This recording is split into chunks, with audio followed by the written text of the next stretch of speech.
अस्सलाम वालेकुम स्टूडेंट्स। हमारा आज हम लोग वीक नंबर 4 अपने जो टॉपिक्स हैं उसको कवर करेंगे।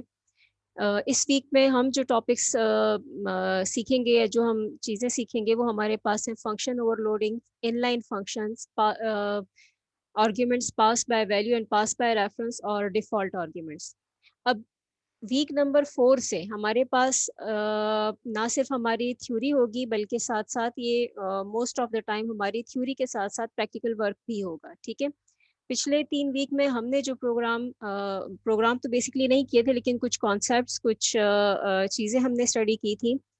वो ज़रूरी थी इस सेंस में कि हमारा जो ये कोर्स है वो ऑब्जेक्ट ओरिएंटेड प्रोग्रामिंग का है।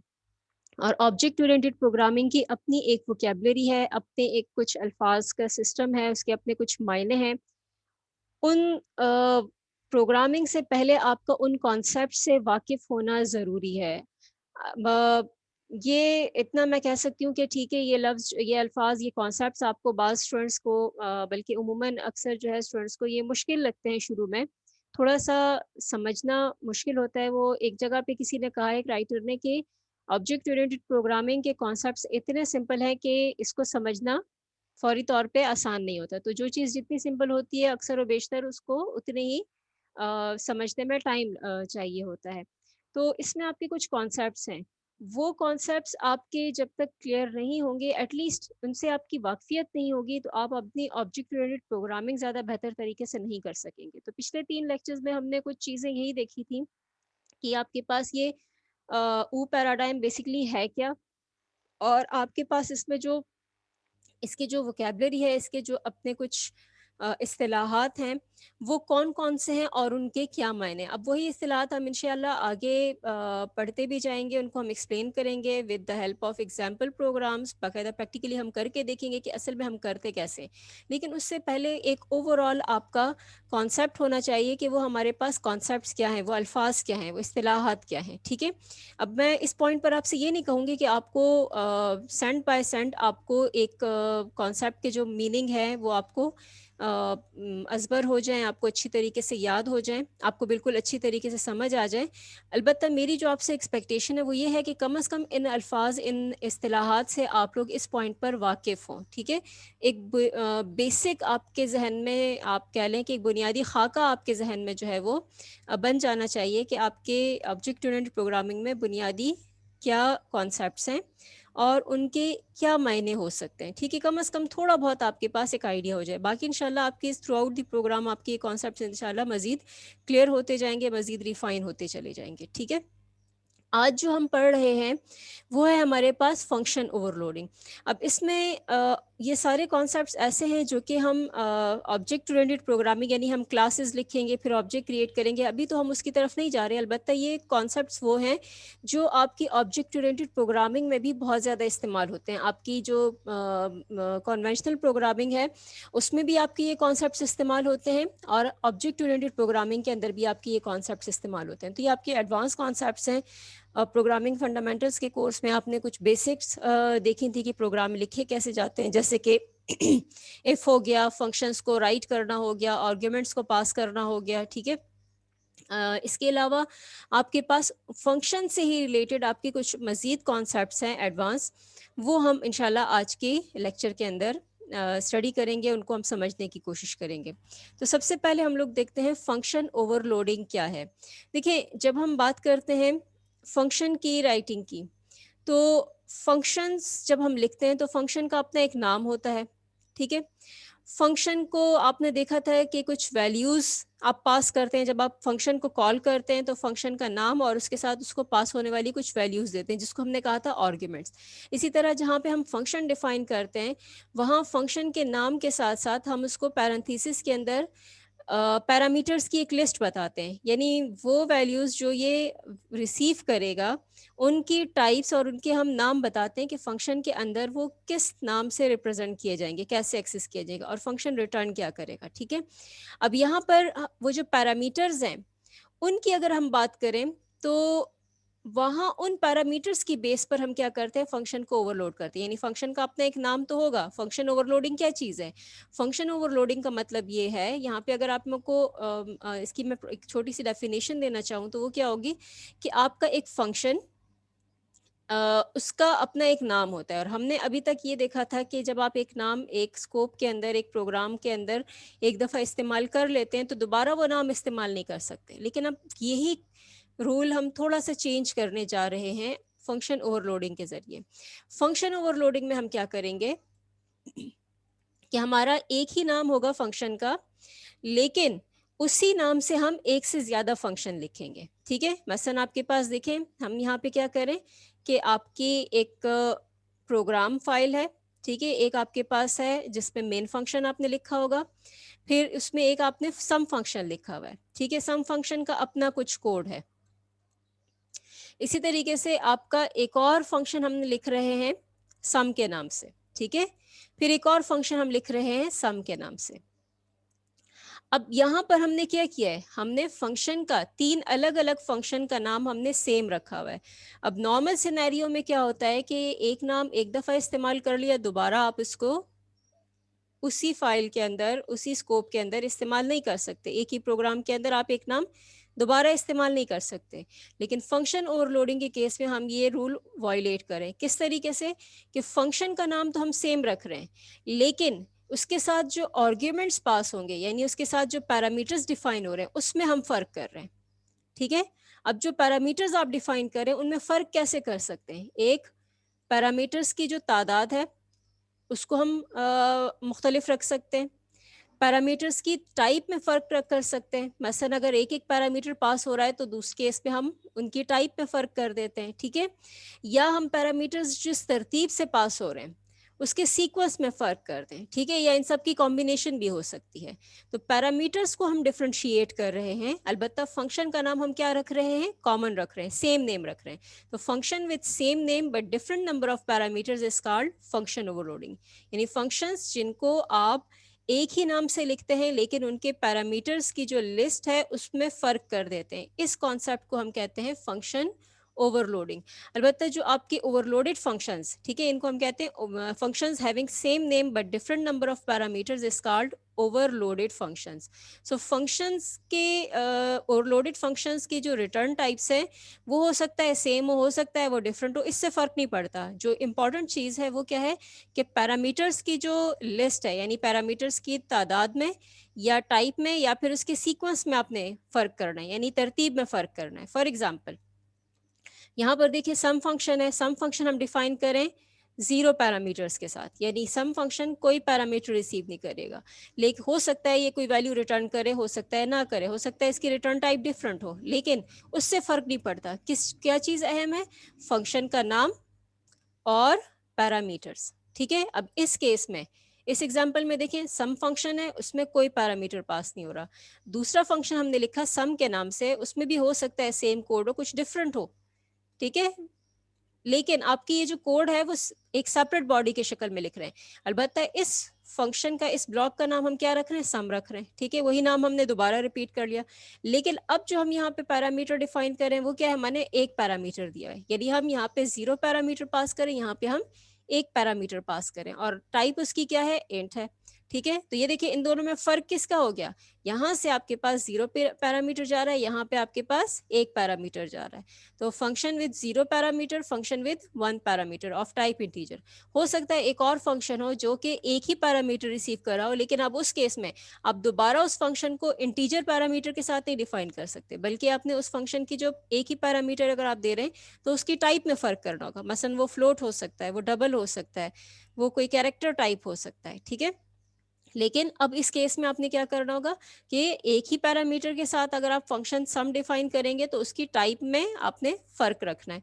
इसी तरीके से एक और फंक्शन है यहाँ पे, लेट सपोज सम, सम के नाम से, इसमें आपके पास उस फंक्शन के अंदर कुछ कोड है। ठीक है, कोई भी आपका कोड हो सकता है, लेकिन अब यहाँ पे पैरामीटर में हम कैसे डिफरेंट करेंगे, अब इसकी इसमें नंबर ऑफ पैरामीटर 0 नहीं रख सकते, इसमें अब एक ही पैरामीटर विद इंटीजर नहीं रख सकते। ठीक है, यहाँ पे हमने क्या किया, हमने यहाँ पे दो पैरामीटर्स डिफाइन किए, जिसमें एक पहला पैरामीटर इंटीजर टाइप का, दूसरा पैरामीटर डबल टाइप का हो जाएगा, ठीक है। तो अब यहाँ पे देखें, इसमें एक पैरामीटर पास हो रहा है, लेकिन इस फंक्शन में दो पैरामीटर पास हो रहे हैं। एक की टाइप इंटीजर, दूसरा पैरामीटर की टाइप आपके पास डबल हो गई, ठीक है। तो अब यहाँ पर देखिए इन तीनों में फर्क हो गया, 0 parameter with 1 parameter of integer type with 2 parameter. पहले की टाइप जो है वो इंटीजर है और दूसरे की टाइप डबल है। अब हो सकता है हम एक और फंक्शन लिखें सम के नाम से, ठीक है, और उसमें भी हम दो पैरामीटर पास कर लें, लेकिन अब इंट और डबल इस सीक्वेंस में हम पैरामीटर नहीं रखेंगे।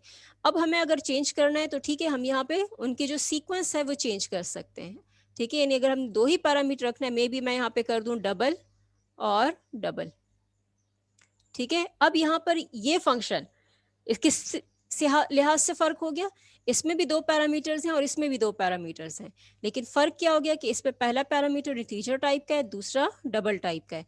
ये फंक्शन हमारा कौन सा है, इसमें भी दो पैरामीटर्स पास होंगे, ठीक है, दो पैरामीटर्स के साथ डिफाइन किया हुआ है, लेकिन इसमें पहले की टाइप डबल है और दूसरे की टाइप भी डबल रखी हुई है, ठीक है। तो इसमें देखें पैरामीटर्स की जो सीक्वेंस है या उनकी जो टाइप्स हैं उसमें फर्क आ गया। या इस तरह हो सकता है, लेट्स सपोज कि हम पहले पैरामीटर को डबल कर दें और दूसरे पैरामीटर को हम यहाँ पे इंट करते हैं, तो अब आपके पास सीक्वेंस में फर्क हो गया, ठीक है, तरतीब में, यानी पैरामीटर्स किस तरतीब से पास हो रहे हैं, पहला पैरामीटर डबल टाइप का, दूसरा पैरामीटर इंटीजर टाइप का। तो अब देखें ये भी दो पैरामीटर्स के साथ फंक्शन है सम, ये भी दो पैरामीटर्स के साथ फंक्शन है सम, ठीक है। इस वक्त इसके अगर आप देखें तो खास कोई ज़रूरत नहीं है, लेकिन कंपाइलर को एक तरह से आप कह लें कि एक आप कह लें कि डाइवर्ट कर रहे हैं, या आप थोड़ा सा एक ट्रिक हम खेल रहे हैं, उस रूल के तहत हम पैरामीटर्स की जो सीक्वेंस है वो डिफरेंट कर सकते हैं, ठीक है। यानी पहला पैरामीटर यहाँ पे इंटीजर जा रहा है, इस केस में पहला पैरामीटर डबल जा रहा है, इस फंक्शन में दूसरा पैरामीटर डबल टाइप का है, इस केस में दूसरा पैरामीटर इंट टाइप का है। तो इस तरह से देखिए यहाँ पे हमने सीक्वेंस में चेंज कर दिया, तो ये भी आपके कंपाइलर के लिए बिल्कुल एक्सेप्टेबल होगा, ठीक है। सो फंक्शंस विद सेम नेम, यानी हमने तीन अलग अलग फंक्शंस लिखे जिसमें से इन फंक्शंस की टाइप को इनके अंदर जो पैरामीटर्स है उसमें फ़र्क कर दिया। इस फंक्शन में 0 पैरामीटर जा रहे हैं, इसमें आपके पास एक पैरामीटर है, इसके अंदर आपके पास देखें दो पैरामीटर्स जा रहे हैं। अब यहाँ पर क्या होगा आपके, जब आप इस फंक्शन को कॉल करेंगे तो उसमें क्या होता है, देखिए जब आप फंक्शन कॉल करते हैं आपके प्रोग्राम के अंदर फंक्शन कहीं भी कॉल किया जा सकता है। मसलन आपका एक मेन प्रोग्राम है, मेन प्रोग्राम के अंदर आपने फंक्शन को कॉल कैसे किया, रिमेंबर हम फंक्शन का नाम लिखते हैं और पैरेंथेसिस के अंदर आर्ग्यूमेंट्स पास करते हैं। अब देखिए यहाँ पर अब आर्ग्यूमेंट्स जो है वो अब डिसाइसिव हैं, वो फैसला करेंगे कि कौन सा फंक्शन कॉल होगा, ठीक है। सो सिंपल देखिए आपके पास सम फंक्शन, फिर सम फंक्शन और सम फंक्शन, ये तीन दफ़ा हमने फंक्शंस को कॉल किया हुआ है। अब कंपाइलर कैसे डिसाइड करेगा कि इन तीन फंक्शंस में से किसको कॉल करना है। अब यहाँ पर जो आर्ग्यूमेंट्स पास होंगे उसकी मदद से डिसाइड होगा कि कौन सा फंक्शन कॉल होगा, ठीक है। तो यहाँ पे देखें जैसे ही हमने लिखा सम, कंपाइलर ने देखा सम फंक्शन है, सम फंक्शन के नाम से उसको तीन फंक्शंस मिल रहे हैं, तो अब कौन सा कॉल होगा, यहाँ पे आप देखिएगा नेक्स्ट आर्ग्यूमेंट्स को, कितने आर्ग्यूमेंट्स पास हो रहे हैं, यहाँ पे 0 आर्ग्यूमेंट्स पास हो रहे हैं। तो कंपाइलर चेक करेगा कि कौन सा फंक्शन है जो कि 0 पैरामीटर्स के साथ डिफाइन है, कौन सा फंक्शन है जो 0 आर्ग्यूमेंट रिसीव कर रहा है, ना तो ये है ना ये वाला है हमारे पास, ठीक है। तो यहाँ से डायरेक्ट कॉल कहाँ जाएगा, यहाँ से फंक्शन डायरेक्ट कॉल करेगा इस वाले फंक्शन को जिसमें 0 पैरामीटर्स डिफाइन है, ठीक है, यानी जहाँ जो कि 0 आर्ग्यूमेंट रिसीव करेगा, तो कॉल यहाँ से ऑटोमेटिकली जाएगी इसके लिए इस फंक्शन के पास, ठीक है।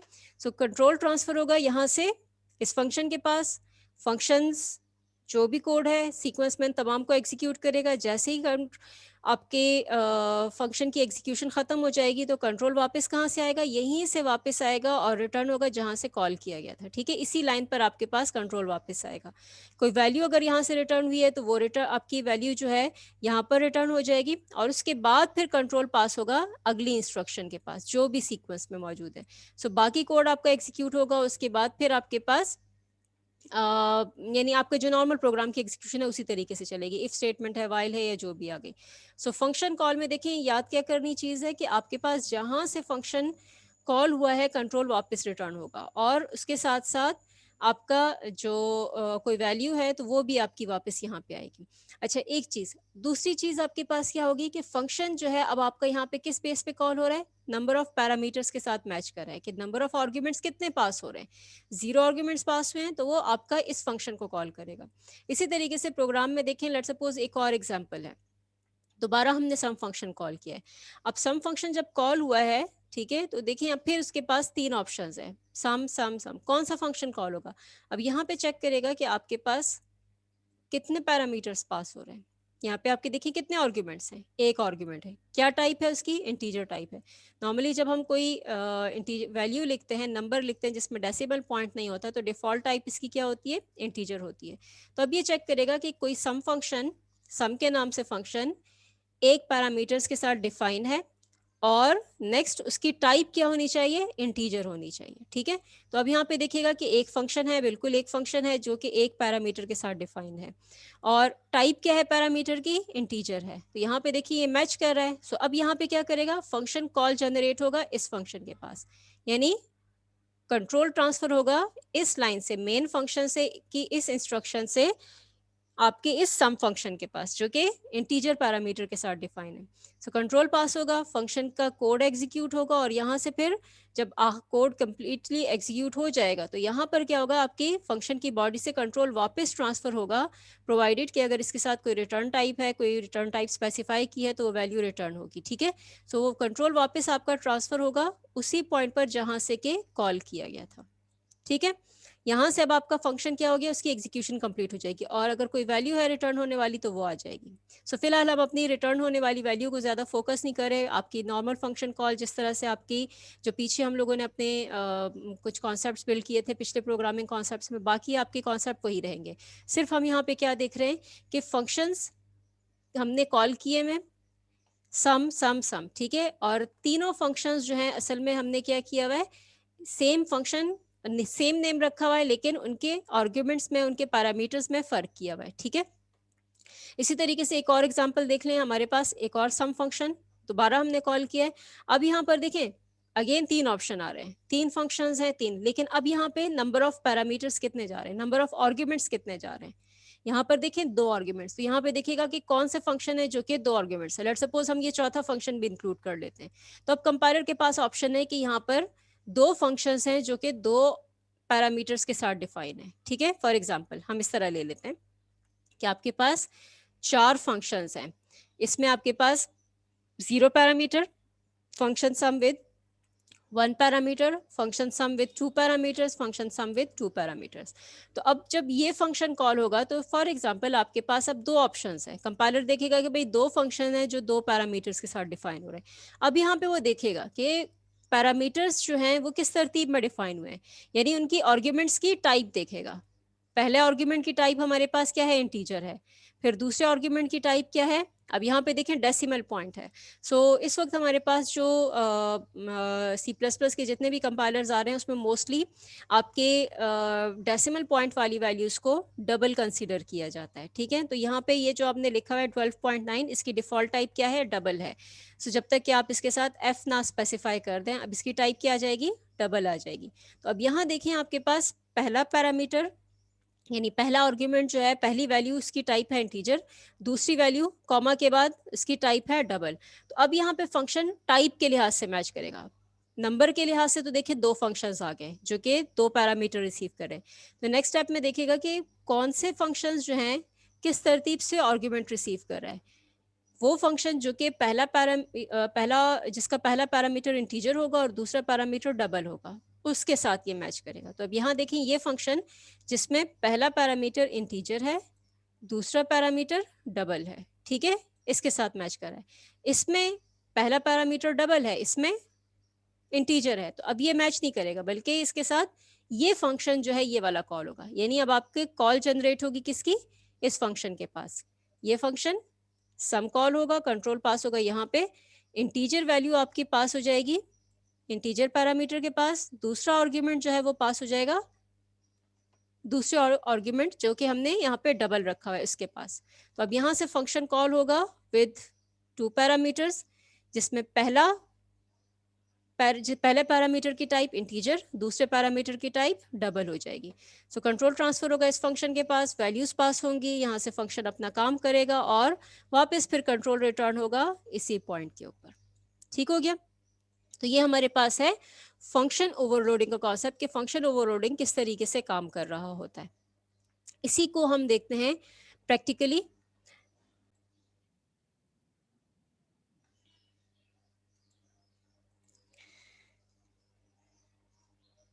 सो यहां पर देखिए हमारे पास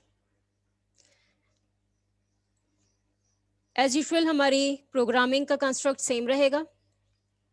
प्री प्रोसेसर डायरेक्टिव हमने लिखा, नेम स्पेस हमने यहाँ पे इंक्लूड किया, ठीक है। एसटीडी सेम हमारे पास है, हेडर फाइल जो हम ऐड कर रहे हैं वो आईओ स्ट्रीम है। नेम स्पेस हम यहाँ पे ले रहे हैं एसटीडी, हम एसटीडी में मौजूद जो मुख्तलिफ वेरिएबल्स हैं या आपके जो ऑब्जेक्ट्स डिफाइन है उनको हम यूज़ करेंगे, तो हमने यूजिंग डायरेक्टिव के साथ डिफाइन किया है।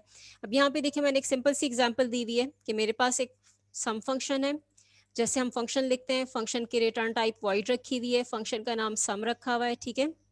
यहाँ पे नंबर ऑफ आर्ग्यूमेंट्स कितने पास होंगे, यानी पैरामीटर्स यहाँ पे कितने डिफाइन हो रहे हैं, 0 पैरामीटर, यानी पैरेंथेसिस ओपन किया और क्लोज कर दिया। इसमें हमारे पास देखें कोई भी पैरामीटर डिफाइन नहीं हो रहा, यानी ये फंक्शन सम विद 0 पैरामीटर है। इस सम फंक्शन के अंदर हम क्या कर रहे हैं, हमने 2 वेरिएबल्स डिफाइन किए हैं, ए और बी।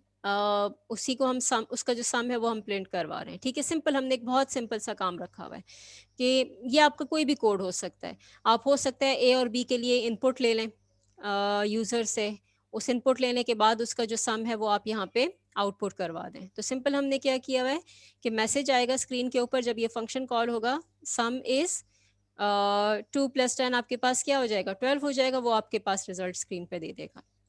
एक और फंक्शन देखिए हमने डिफाइन किया है जिसकी रिटर्न टाइप वॉइड है। अब वॉइड आप सेम रखते हैं या कोई रिटर्न टाइप देते हैं, इससे फर्क नहीं पड़ता।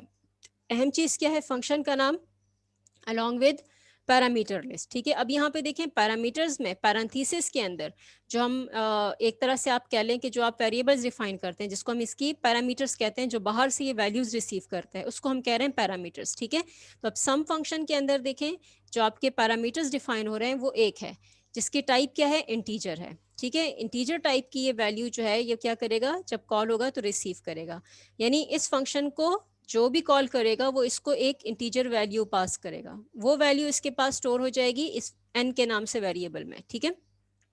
अब नेक्स्ट हम क्या कर रहे हैं, हमने इस फंक्शन के कोड में एक वेरिएबल क्रिएट किया x, उसको हमने वैल्यू दे दी 100। अब ये ज़रूरी नहीं है कि आपकी ये x ही हो, कोई और भी वैल्यू हो सकती है, यहाँ पर आपके पास कोई और वेरिएबल भी हो सकता है x की वैल्यू जो है आप यूज़र से इनपुट कर लें, कोई भी आपके पास सिनेरियो हो सकता है। सो यहाँ पे हमने एक एग्जांपल ले लिया हुआ है कि x हमने एक वेरिएबल क्रिएट किया, वैल्यू हमने असाइन कर दी 100, आप चाहो तो इसको यूज़र से भी ले सकते हो। उसके बाद हम क्या करें कि x के अंदर यानी इस 100 में क्या कर रहे हैं हम, यहाँ पर जो पैरामीटर से हमें वैल्यू मिली है, ठीक है, यानी जो n के अंदर वैल्यू है जो पास हुई है इस फंक्शन को कॉल करते वक्त, वो वैल्यू हम सिंपल क्या करें इस वेरिएबल के अंदर, इस लोकल वेरिएबल में सम कर रहे हैं, ठीक है। तो x plus is equal to n, ये कोड सीक्वेंस कुछ भी हो सकते हैं और सिंपली हम क्या करें स्क्रीन के ऊपर आउटपुट करवा रहे हैं sum is equal to x। इसी तरीके से हम क्या करते हैं एक और फंक्शन लिखते हैं, ठीक है। मे बी रिटर्न टाइप हम सम कर दें, सेम कर दें, या चले हम यहाँ पर इसकी रिटर्न टाइप थोड़ी सी डिफरेंट कर देते हैं, लेकिन उससे फ़र्क नहीं पड़ता एक्चुअली, ठीक है। सो मैंने यहाँ पे लिखा लॉन्ग, यानी लॉन्ग इंटीजर, फंक्शन का नाम हो गया सम, वॉइड रखें या लॉन्ग रखें, प्लस मैं इस वक्त प्लान कर रही हूँ कि मेरा जो ये सम फंक्शन है वो क्या करेगा, एक वैल्यू रिटर्न करेगा, ठीक है। और कितने पैरामीटर्स होंगे, पहला पैरामीटर होगा इंटीजर। अब देखें मैं यहाँ पर एक पैरामीटर के साथ नहीं डिफाइन कर सकती क्योंकि ऑलरेडी मेरे पास इंटीजर के साथ एक फंक्शन डिफाइन हुआ है। तो अब जब हम इसको कंपाइल करेंगे तो इस केस में ये मुझे एरर देगा, ठीक है। तो यहाँ पर अगर मुझे इंटीजर ही रखना है तो अब इसकी तादाद में फर्क करना होगा। एक पैरामीटर इंटीजर टाइप का इस सम फंक्शन के साथ डिफाइन हो चुका है, तो अब दोबारा हम इंटीजर टाइप की वैल्यू इसी नाम से के फंक्शन को नहीं दे सकते, एक ही पैरामीटर, यानी अब हम इंटीजर टाइप का नहीं डिफाइन कर सकते। अब हमें मस्ट क्या करना है, टाइप अगर मुझे इंटीजर वैल्यू के साथ ही काम करना है तो इंटीजर कॉमा के बाद दूसरी पैरामीटर के नंबर में हम फर्क कर देंगे। लेट सपोज मैंने कर दिया यहाँ पे इंट बी, तो अब यहाँ देखें फर्क क्या हो गया, फर्क यहाँ पे हो गया हमारे पास कि पहला पैरामीटर और दूसरा पैरामीटर, यानी यहाँ पे एक पैरामीटर, यहाँ पे एक और दो पैरामीटर डिफाइन हो रहे हैं। तरतीब आपकी जो है वो टाइप इनकी कुछ भी हो सकती है इस केस में। इसमें देखें दोनों में फर्क क्या आ गया, दोनों में फर्क जो है आपके पास वो उनकी तादाद का आ गया। ठीक हो गया।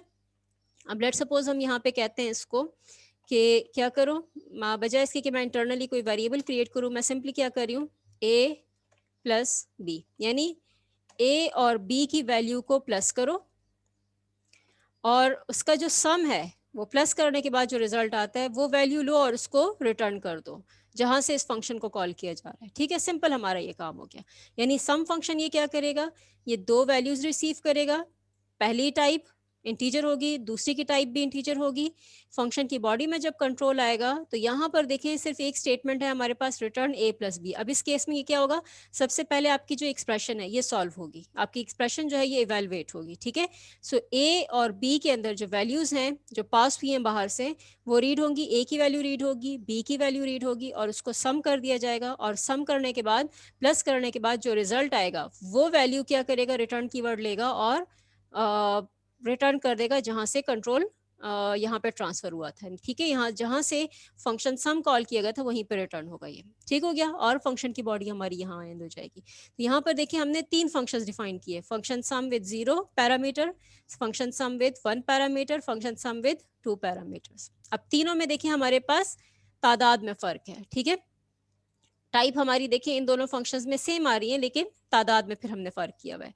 अब फंक्शन को कॉल आप किसी भी तरतीब से कर सकते हैं। जब आप फंक्शन को कॉल करेंगे तो ये जरूरी नहीं है कि आप पहले फंक्शन को कॉल करें जो 0 पैरामीटर ले रहा है, फिर उसके बाद 1 पैरामीटर वाले फंक्शन को कॉल करें, फिर 2 को वाले को कॉल करें। नहीं, जब आप फंक्शन को कॉल करेंगे तो अपने हिसाब से अपनी ज़रूरत के लिहाज से किसी भी फंक्शन को किसी भी टाइम पर आप कॉल कर सकते हैं। मे बी आप 2 पैरामीटर वाले फंक्शन जो कि पहले आखिर में डिफाइन हुआ है उसको आप पहले कॉल कर लें, कई दफ़ा कॉल कर लें। ठीक है, तो फंक्शन की कॉलिंग जो है वो आपकी ज़रूरत के हिसाब से होगी, लेकिन हमने जो फंक्शन लिखे हैं वो आपकी किसी तरतीब से भी लिख सकते हैं और किसी तरतीब से भी डिफाइन कर सकते हैं। लेकिन आपके पास जो फंक्शन कॉल होगा वो आपके उनके arguments, parameters, number of parameters, type of parameters के साथ मैच करने चाहिए। ठीक है, तो अब यहाँ पे देखिए सम फंक्शन हमने लिखा, सम फंक्शन के जरिए हमने क्या किया हुआ है, यहाँ पर हमारे पास एक वैल्यू हम पास करें तो अब यहाँ पे तीनों फंक्शन में से कौन सा कॉल होगा, ये वाला फंक्शन कॉल होगा। इसी तरीके से फिर सब फंक्शन, कौन सा फंक्शन कॉल होगा, ये वाला फंक्शन कॉल होगा। ठीक है, इसी तरीके से लेट्स सपोज हम कहते हैं यहाँ पर सम, इसको हम कर देते हैं 10, 30। तो अब देखिए इस केस में अब क्या होगा, अब आपका फंक्शन सम ही कॉल होगा, लेकिन कौन सा, जिसके साथ, वो फंक्शन जो कि 2 पैरामीटर्स के साथ डिफाइन है। ठीक है, जो 2 आर्ग्यूमेंट रिसीव करेगा। तो आपके पास ये फंक्शन आ गया, 2 आर्ग्यूमेंट्स के साथ डिफाइन है। ठीक है, जिसमें आपके पास पहले की टाइप भी इंटीजर है और दूसरे की टाइप भी इंटीजर है। सो ये काम करने के बाद, ये थोड़ा सा काम हमने किया है, इसको हम क्या करते हैं, प्रोजेक्ट को अपनी बिल्ड करते हैं और कोई एरर नहीं आया तो यहाँ से हम अपने प्रोजेक्ट को रन कर लेते हैं।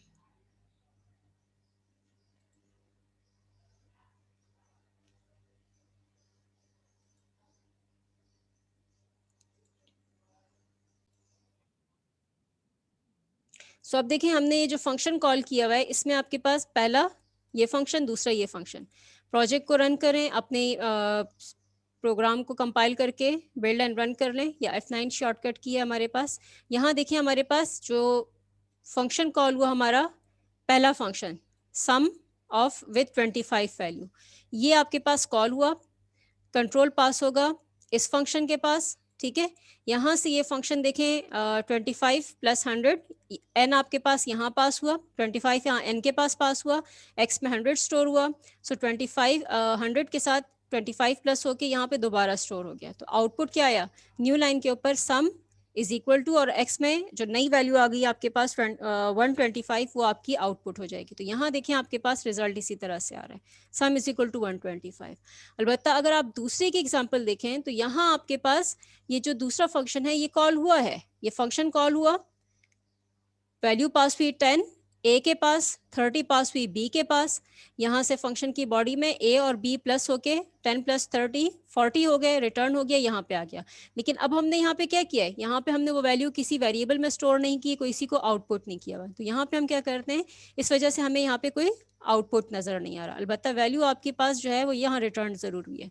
तो चेक करने के लिए कि हमारे पास आया ये वैल्यू वापस वाकई आ रही है या नहीं, हम यहाँ पर इसको आउटपुट करवा लेते हैं। ठीक है, सो सी आउट, न्यू लाइन पर